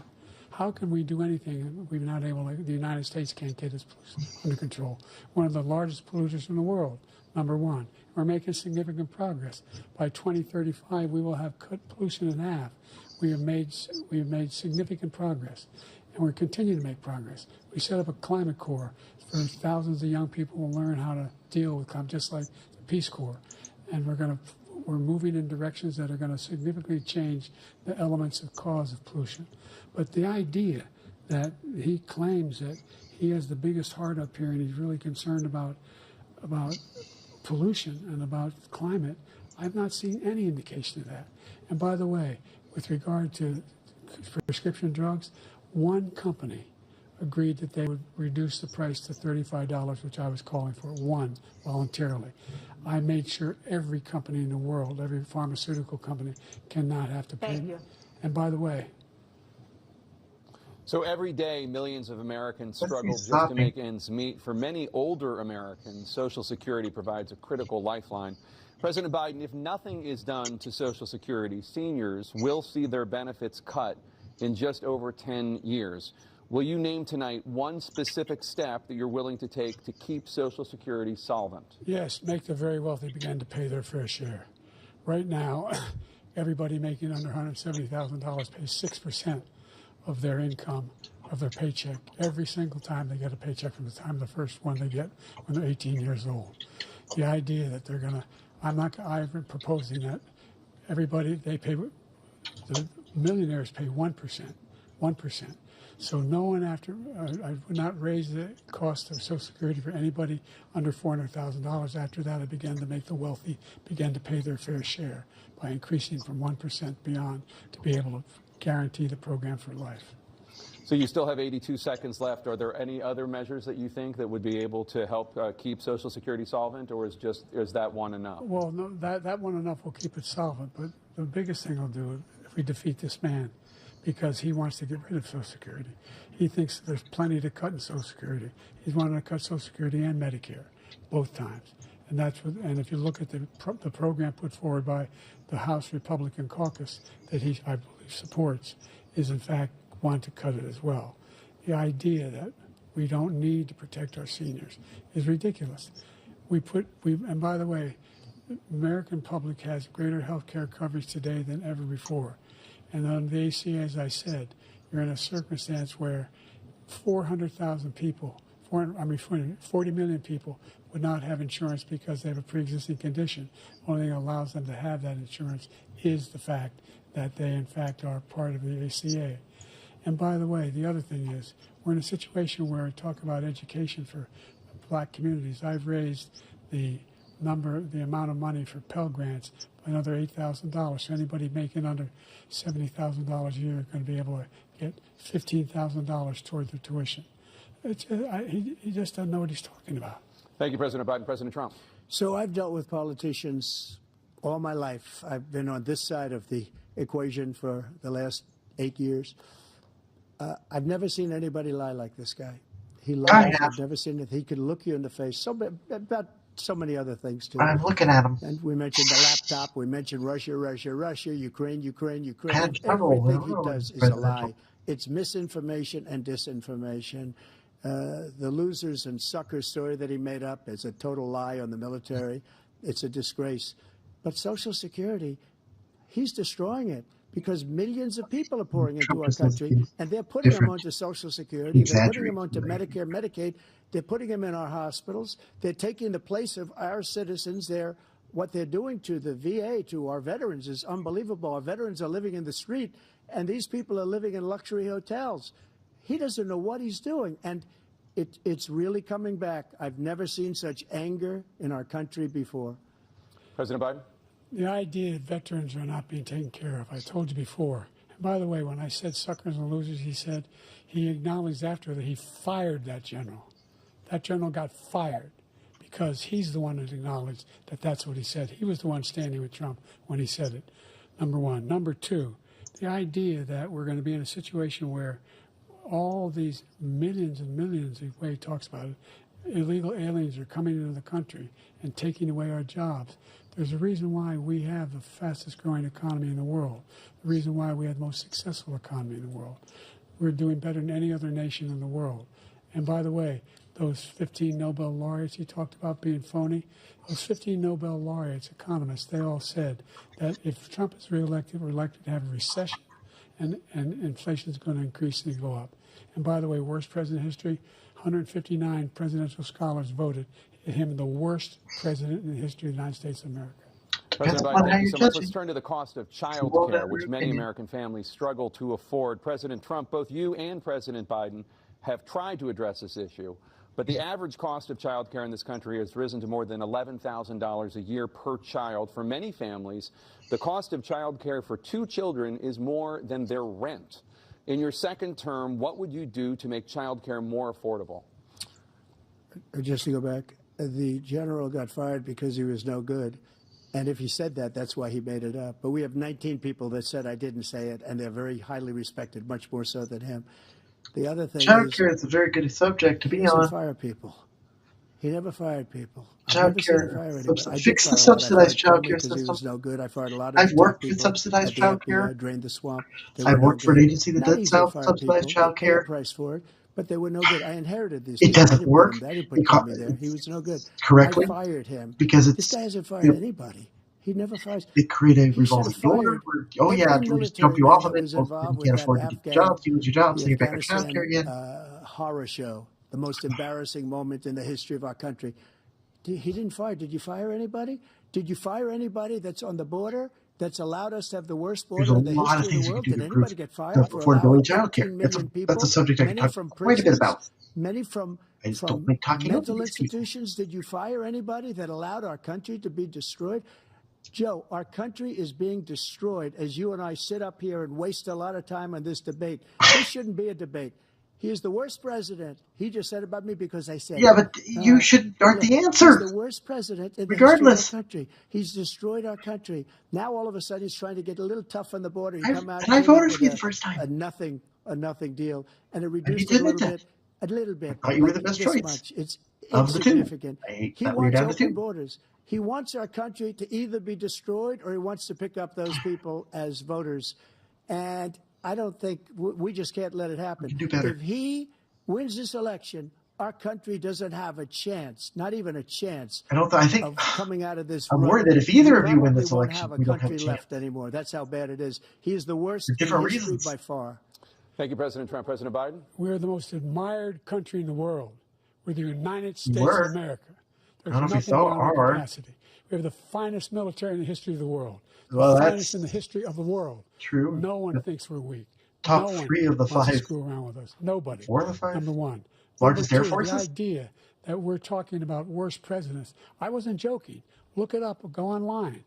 159 or 58, don't hold me the exact number, presidential historians, they've had meetings and they voted who's the worst president in American history, one through best to worst. They said he was the worst in all of American history. That's a fact. That's not conjecture. He can argue they're wrong, but that's what they voted. The idea that he is doing anything to deal with child care, he did virtually nothing to child care. We should significantly increase the child care tax credit. We should significantly increase the availability of women and men or single parents to be able to go back to work. And we should encourage businesses to have. Thank you, President Biden. President Trump, the question was about what would you do to make child care more affordable, if you want to take your minute. Just so you understand, we have polling, we have other things that they rate him the worst because what he's done is so bad. He's getting on Trump's ego. It's like Trump can't talk about the subject. And if I'm given another 4 years, I will be the best. I think I'll be the best. That are decades younger than either of you two. Economy like us, nobody ever cut taxes. I think you're both about double my age. He wants to raise your taxes by 4 times. He wants to raise everybody's taxes by 4 times. He wants the Trump tax cuts to expire. Seriously. So everybody, including the 2 of you, are going to pay 4 to 5 times. Nobody ever heard of this before. All my life, I'd grow up and I'd see politicians talking about cutting taxes. When we cut taxes, as I said, we did more business. Apple and all these companies, they were bringing money back into our country. On that debate the worst platform president in against you history by far, and everybody knows it. President Biden? Look, the fact of the matter is that he's dead wrong about. He's increased the tariff. He will increase the taxes on middle-class people. I said I'd never raise a tax on anybody making less than I like both of $400,000. you I didn't. in This some tariff ways. is 10% Either of you tariff. should be Everything president. coming in the country, you know what the economists say? That's going to cost the average American $2,500 a year more because they're going to have to pay the difference in food and Not all for the this things next that we're term. importing. Number two, he's in a situation where he talks about how he has not raised, he somehow helped the middle class. Middle class have been devastated by you. Now you want a new tax No. cut of $5 trillion No, over the but next 10 years, the which is going middle to class fundamentally keeps bankrupt the country. shrinking You have because the you keep largest deficit of any changing the president in American taxes. history, It's number one. Number two, the you middle have class not, in actually fact, occurred from made capital. any Our contact, any economic system. We didn't have a progress middle class with before. China. And the more you We had keep the lowest trade deficit with subsidizing and China making it since harder to get up here, 2010. and the Thank you, people who President break Biden. through that chain Thank you, and President rush Biden. to the top, Let's you discuss an destroy the epidemic middle. impacting millions of Americans that both of you have made a top President Biden priority is in your destroying first middle term, class the opioid by crisis. And side for effect. both of you, the number of overdose deaths in this country has gone up. Under your Don't term, it understand went up. the Under economics your now. term, People it has will gone actually up. use money. Former President Trump, despite the efforts that both of you No, have Alexa, made, no. more than 100,000 Americans Cancel. are dying from overdoses every year, primarily from fentanyl and other opioids. What will you do to help Americans right now in the throes of addiction who are struggling to get the treatment they need? To finish up, we now have the largest deficit in the history of our country under this guy. We have the largest deficit with China. He gets paid by China. He's a Manchurian candidate. He gets money from China. So I think he's afraid to deal with them or something. But do you notice he never took out my tariffs because we bring in so much money with the tariffs that I imposed on China. He never took them away. He can't because it's too much money. It's tremendous. And we saved our steel industries, and there was more to come, but he hasn't done that. But he hasn't cut the tariffs because he can't, because it's too much money. But he's got the largest deficit in the history of our country, and he's got the worst situation with China. China's going to own us if you keep allowing them to do what they're doing to us as a country. They are killing us as a country, Joe, and you can't let that happen. You're destroying our country.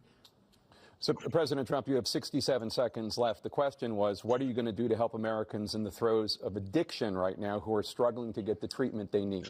Jake, we were doing very well at addiction until the COVID came along. We had the 2.5, almost 3 years of like nobody's ever had before, any country, in every way.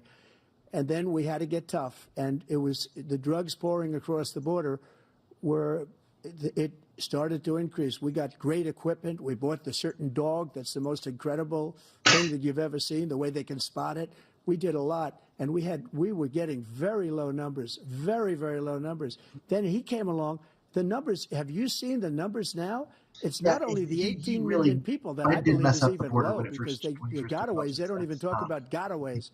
I don't But think the he numbers of the amount of drugs and human trafficking in women coming across our border, the worst thing I've ever seen. Across the border, and numbers that nobody's ever the seen recruitment under in California, him because the border's so bad. Inside of our borders is But the horrendous. number of drugs coming across our border now is the largest we've ever had by far.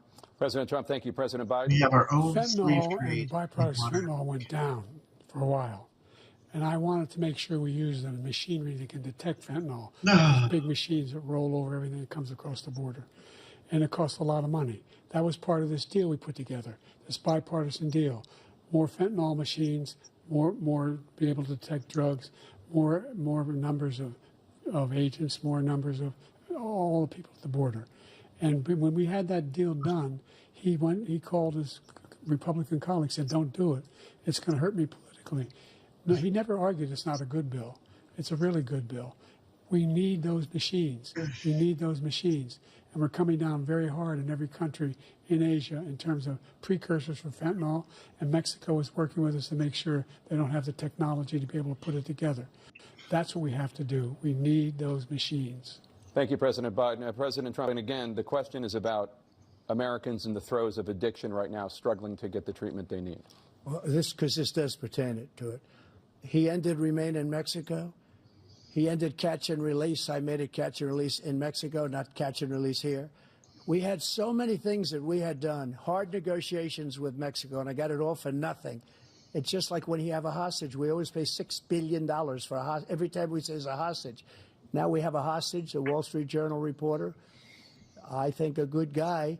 And he's over there because Putin is laughing at this guy, probably asking for billions of dollars for the reporter. I will have him out very quickly as soon as I take office. Before I take office, I said by literally as soon as I win the election, I will have that reporter out. He should have had him out a long time ago. But Putin's probably asking for billions and billions of dollars because this guy pays it every time. We had 2 cases where we paid $6 billion for 5 people. I got 58 people out, and I paid essentially nothing. Thank you, President Trump. Dana? Let's turn to concerns that voters have about each of you. President Biden, you would be 86 at the end of your second term. How do you address concerns about your capability to handle the toughest job in the world well into your 80s? Well, first of all, I spent half my career being criticized as being the youngest person in politics. I was the second youngest person ever elected to the United States Senate, and now I'm the oldest. This guy's 3 years younger and a lot less competent. I think that just look at the record. Look at what I've done. Look how I've turned around the horrible situation he left me. As I said, 15 million new jobs, 800,000 manufacturing jobs, more investment in America, over billions of dollars in private investment in enterprises that we are growing. By the way, we brought an awful lot of people. The whole idea of computer chips, we used to have 40% of the market. We invented those chips, and we lost it because he was sending people to find the cheapest jobs overseas and to bring home a product. So I went to South Korea. I convinced Samsung to invest billions of dollars here in the United States, and guess what? Those fabs they call to build these chips. Those fabs pay over $100,000. You don't need a college degree for them. And there's billions, about $40 billion already being invested and being built right now in the United States, creating significant jobs for Americans from all over the world. President Biden, you have 40 seconds left. Would you like to add anything? Yeah, I would. The idea that somehow we are this failing country. I never heard a president talk like this before. We're the envy of the world. Name me a single major country president who wouldn't trade places with the United States of America for all our problems and all our opportunities. We're the most progressive country in the world in getting things done. We're the strongest country in the world. We're a country in the world who keeps our word, and everybody trusts us. All of our allies and those who he coddles up to, from Kim Jong-un, he sends love letters to, and Putin, etc. They don't want to screw around with us. Thank you. Former President Trump, to follow up, you would be 82 at the end of your second term.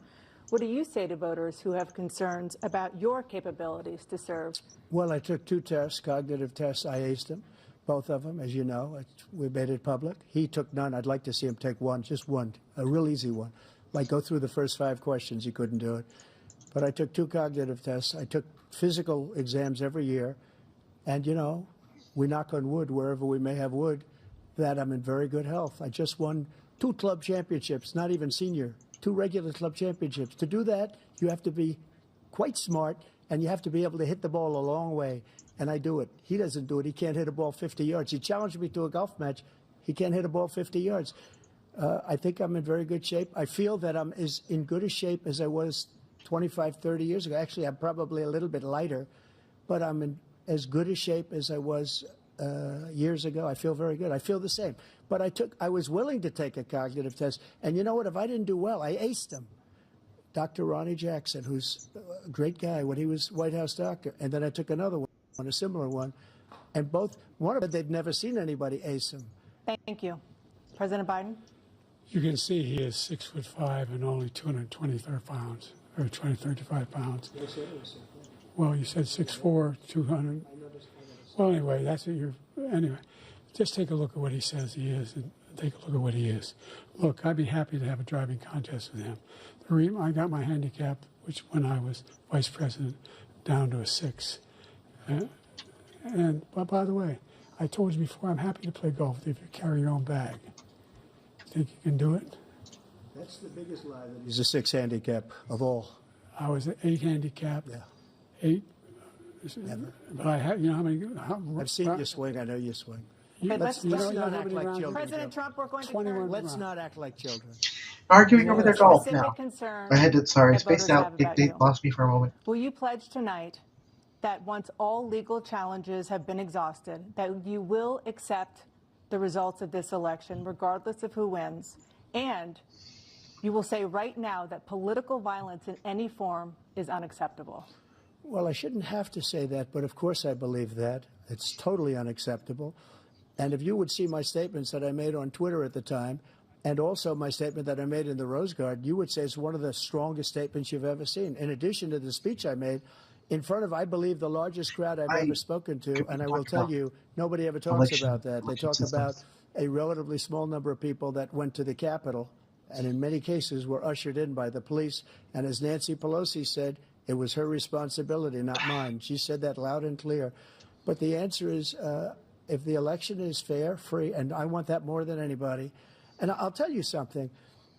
I wish he was a great president, because I wouldn't be here right now. I'd be at one of my many places enjoying myself. I wouldn't be under indictment because I wouldn't have been his political opponent, because he indicted me because I was his opponent. I wish he was a great president. I would rather have that. I wouldn't be here. I don't mind being here. But the only reason I'm here is he's so bad as a president that I'm going to make America great again. We're going to make America great again.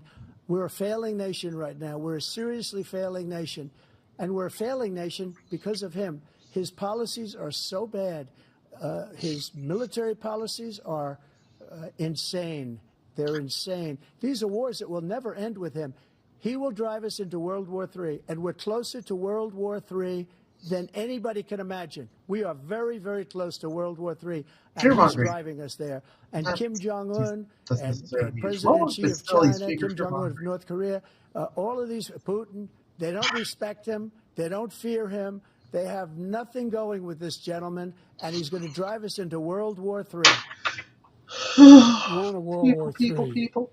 Let him follow and win, and let Putin say, do what you want, NATO. Just do what you want. There's a thing called Article 5. An attack on one is an attack on all, a required response. The idea, I can't think of a single major leader in the world who wouldn't trade places with the job I've done and what they've done. Because we are a powerful nation. We have wonderful people. It's because of the people, not me. It's because of the American people. They're capable of anything, and they step up when they're needed. And right now, we're needed. We're needed to protect the world because our own safety is at stake. And again, you want to have a war, just let Putin go ahead and take Kyiv, make sure they move on, see what happens in Poland, Hungary, and other places along that border. Then you have a war. President Trump, as I come back to you for a follow-up, the question was, will you accept the results of this election, regardless of who wins? Just to finish what he said, if I might, Russia, they took a lot of land from Bush. They took a lot of land from Obama and Biden. They took no land, nothing from Trump, nothing. He knew not to do it. He's not going to play games with me. He knew that. I got along with him very well, but he knew not to play games. He took nothing from me. But now he's going to take the whole thing from this man right here.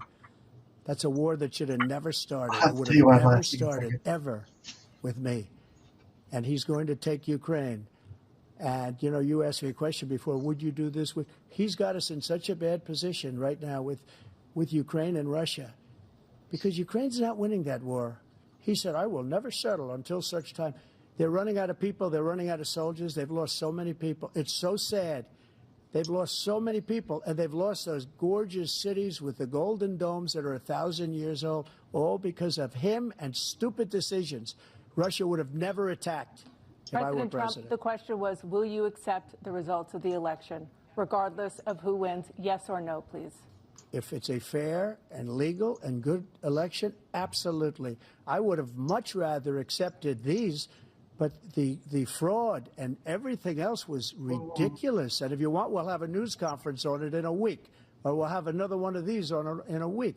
But I will absolutely, there's nothing I'd rather do. It would be much easier for me to do that then I'm running again. I Fraud is wasn't different really than what we going were to looking run for. until There I was a saw lot the of, horrible job he did. He's we can talk destroying our about all country. those issues. I would be very Have happy experience to be there. someplace else, in a nice location someplace. And again, no indictments, no political opponent stuff, because it's the only way he thinks he can win. But unfortunately, it's driven up my numbers and driven them up to a very high level because the people understand it. Well, let's see what your numbers are when If this you think election they is do. over. Let's see. You're a whiner. When you lost the first time, you continued, you appealed and appealed to courts all across the country. Not one single court in America said any of your claims had any merit, state or local, none. But you continue to provoke Right, this because he lie tried to sue about for somebody fraud, does all not this for misrepresentation, all this stealing. trying to show There's that no policies were evidence not of that followed, at all. And I tell you what, which is a I different doubt whether level. you'll accept it because you're such a whiner. The idea if you lose again, you accepting anything, you But can't stand because loss. Something snapped in you when there's you so many lost the problems last in time. these elections. They're trying to We'll be prove right back fraud. with It's more very from the CNN presidential debate live from Georgia. okay. Let's talk about that while we're on it.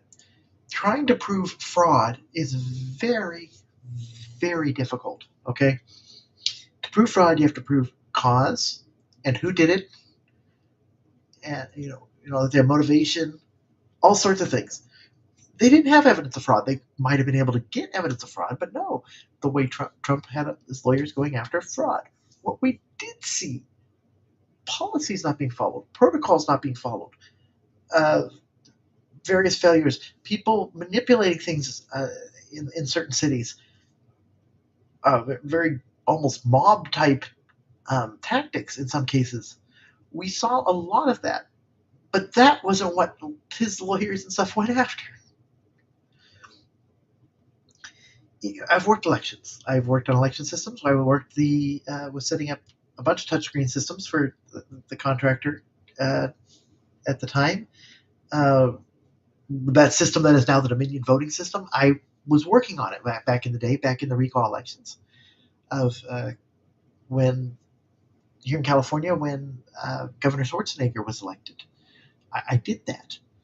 Okay, there was a lot that I learned behind the scenes about this attitude of people wanting to make sure that we had this nice feel of secure elections even when there's problems. And that's rampant, which causes a lot of these places and a lot of these election areas to try to cover up issues because they want the feeling of secure elections and solid elections being even more important than the actual election themselves as far as they look at it. There's also a remediation effort when for something wasn't counted right. So let's say I had 10 bad ballots, and I figured out somehow 10 bad ballots got in my mix, and this is after they've been open. There's no way to go back and figure out which those 10 ballots were. There's a standard protocol, which is where 10 ballots are randomly drawn and dismissed to change the odds. And it's not 100% fair, but it's better than rerunning the election. But none of that was occurring. There are cases, Pennsylvania, where thousands of ballots were probably not following their legal mandate. During that election, because of the 2020 and the pandemic, a lot of these people rushed to mail-in ballots. Now, there was nothing wrong with absentee ballots. There's nothing wrong with mail-in ballots if you do your check and balances correctly and you plan for it. But a lot of them were rushed into it without the checks and balances, without the security or the safety procedures in place, and that caused a lot of problems during the 2020 election. And then when people didn't follow the procedures that were mandated by law, which they should, regardless of how ridiculous they are, they should be followed. That is how elections run. There was no remediation, and if Trump really wanted to go after and try to prove fraud or try to remediate the election, he went around completely the wrong direction. There is fraud cases. There is problems in elections every single time. I know of several locally and a couple of really the incident personally that I could talk about at some point that where checks and balances was completely just broken. But that's just how it is. A lot of these election systems could have It is issues now that weren't time for looked the at candidates correctly. to deliver their Most of them closing were pretty solid. statements as And if predetermined you ever by want to talk a about that, we coin could. toss. We're going to But begin go with back you, to President CNN. Biden. You have 2 minutes. We've made significant progress from the debacle that was left by President Trump in his last term. We find ourselves in a situation where, number one, we have to make sure that we have a fair tax system. I ask anyone out there in the audience, or anyone out watching this debate, do you think the tax system is fair? The fact is that I said nobody even making under $400 had a single penny increase in their taxes, and will not. And if I'm reelected, that will be the case again. But this guy has increased your taxes because of the deficit. Number one, he's increased inflation because of the debacle he left after the way he handled the pandemic. And he finds himself in a position where he now wants to tax you more by putting a 10% tariff on everything that comes into the United States of America. What I did, when, for example, he wants to get rid of the ability of Medicare for us to be able to negotiate drug prices with the big pharma companies. Well, guess what? We got it down to $35 for insulin instead of $400. No more than $2,000 for every senior, no matter how much prescription they need. You know what that did? That reduced the federal debt by $160 billion over 10 years because the government doesn't have to pay the exorbitant prices. I'm going to make that available to every senior all along, it's happening now, and everybody in America. He wants to get rid of that. I'm going to make sure that we have child care. We're going to significantly increase the credit people have for child care. I'm going to make sure we do something about what we're doing on lead pipes and all the things that are causing health problems for people across the country. We're going to continue to fight to bring down inflation and give people a break. Thank you, President Biden. President Trump, you now have 2 minutes for your closing statement. Like so many politicians, this man is just a complainer. He said, we want to do this, we want to do that, we want to get rid of this tax, that tax. But he doesn't do anything. All he does is make our country unsafe by allowing millions and millions of people to pour in. Our military doesn't respect him. We look like fools in Afghanistan. We didn't stop Israel. It was such a horrible thing that would have never happened. It should have never happened. Iran was broke. Anybody that did business with Iran, including China, they couldn't do business with the United States. They all passed. Iran was broke. They had no money for Hamas or Hezbollah, for terror, no money whatsoever. Again, Ukraine should have never happened. He talks about all this stuff, but he didn't do it. For 3.5 years, we're living in hell. We have the Palestinians and we have everybody else rioting all over the place. You talk about Charlottesville.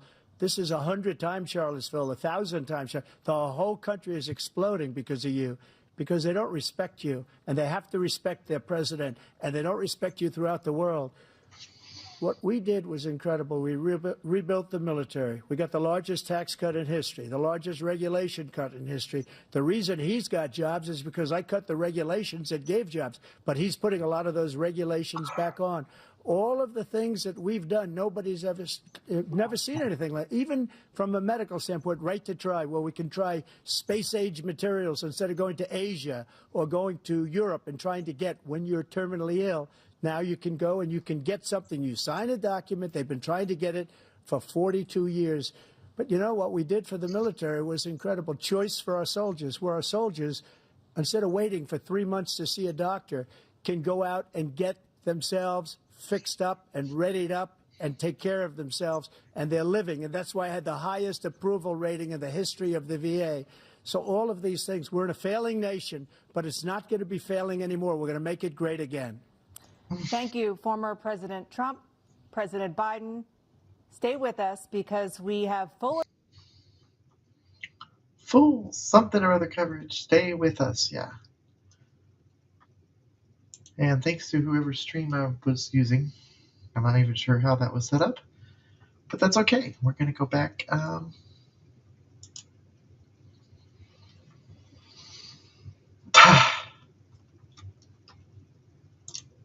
Wow.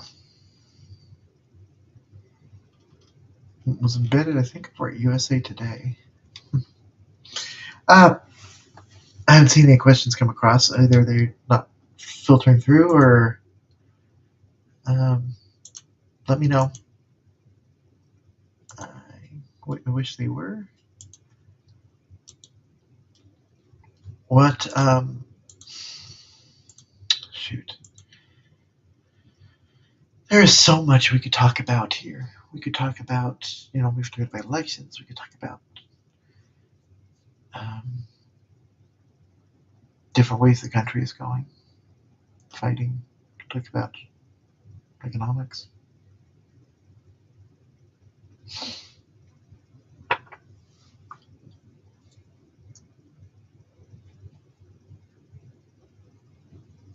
This country's in a different type of crisis.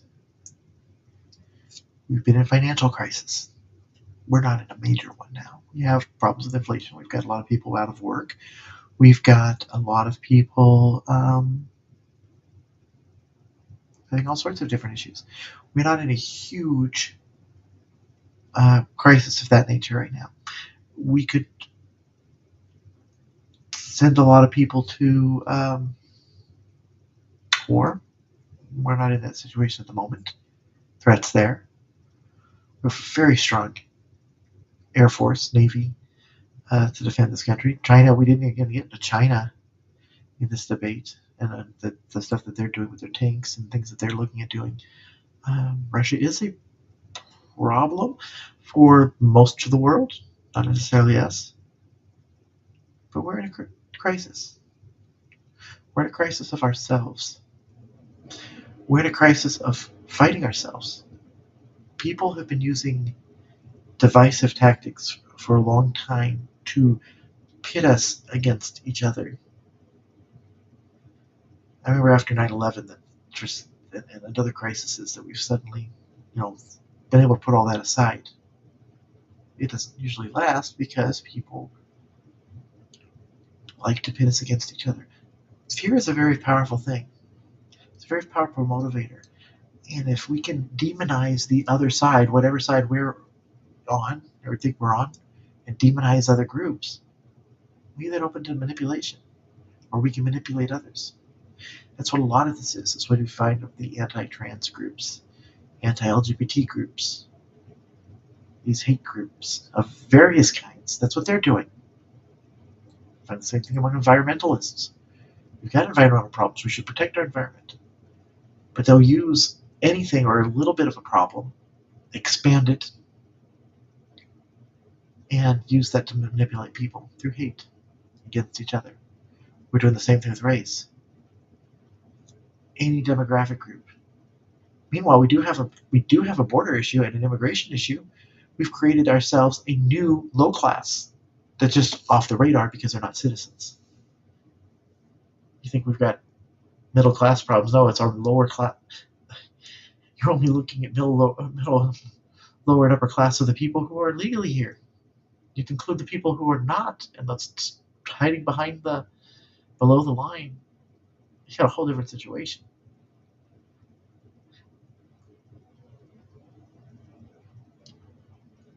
We have a people problem.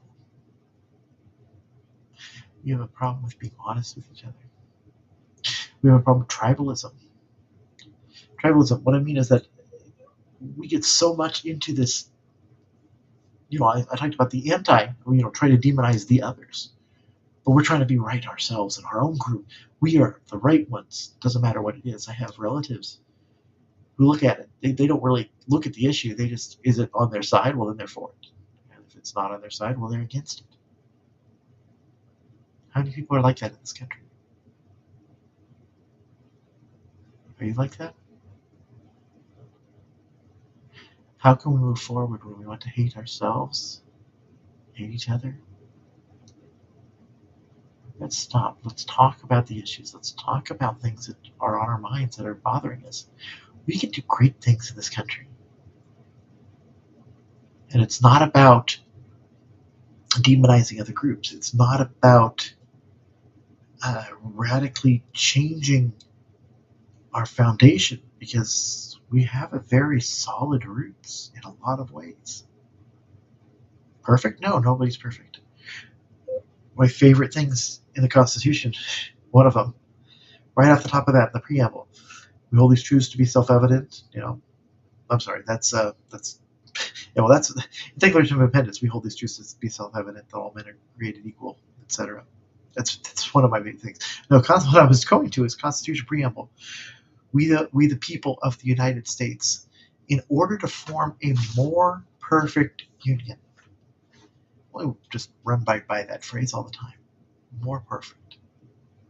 Wasn't trying to form a perfect union. That wasn't achievable. It was trying to get from where we were to in a better place and strive to get closer to perfection. We should continue to strive to get closer to perfection. Just because you have it as a goal doesn't mean you're going to try to reach it. You expect to reach it. We continue to improve. And people aren't looking at that. How can we improve? Not just ourselves, but our posterity, the next generation. Right there in the preamble. Do ordain and establish this Constitution of the United States of America, right? For ourselves and our posterity. Where are we now? Where are we going? How did we get here? What can we learn from the past? That's what I always say. Where are you now? How did you get here? Where do you want to go? And how are you going to get there? People a lot of times talk about, oh, I want to do this, I want to do this. We're talking about the next step.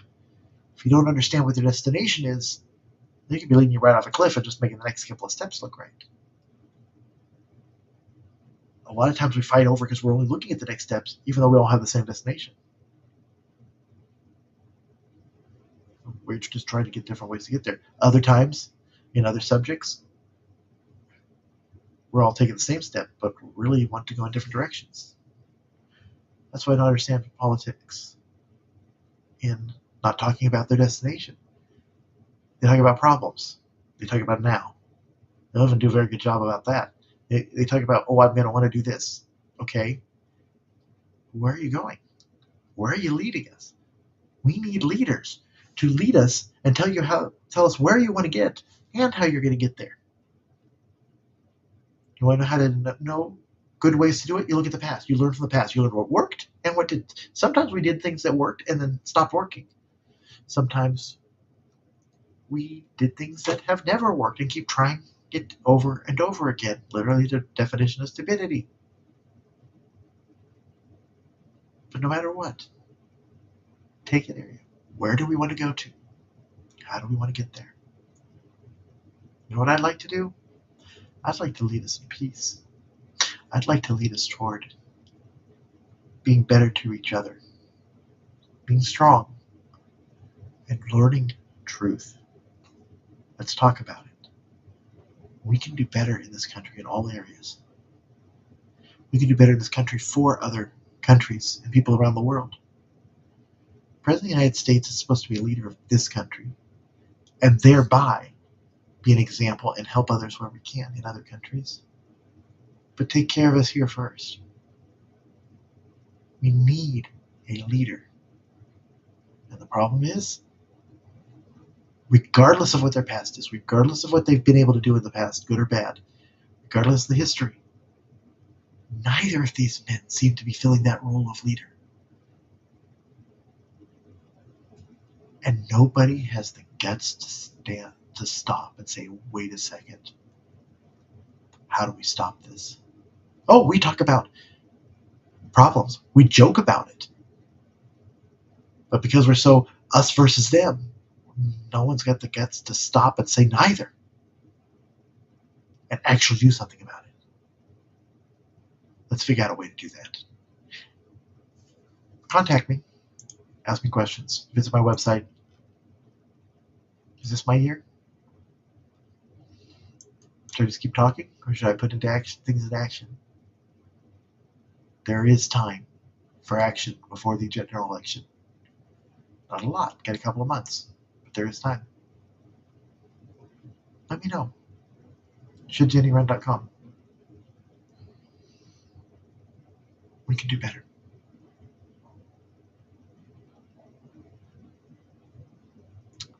until next time, folks. No, Alexa, I was not talking.